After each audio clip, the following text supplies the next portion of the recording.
Hey, yesterday I was going through the local market here. It's winter and I found oyster mushrooms. About oyster mushroom, it doesn't resemble oyster at all. It looks more like a flower. It has got a distinct flavor, and the best part is it absorbs the sauce or vegetables or whatever is given with it.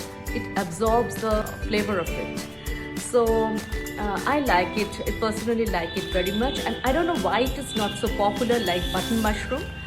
So I have made a dish with seasonal vegetables, oyster mushroom and poultry chicken.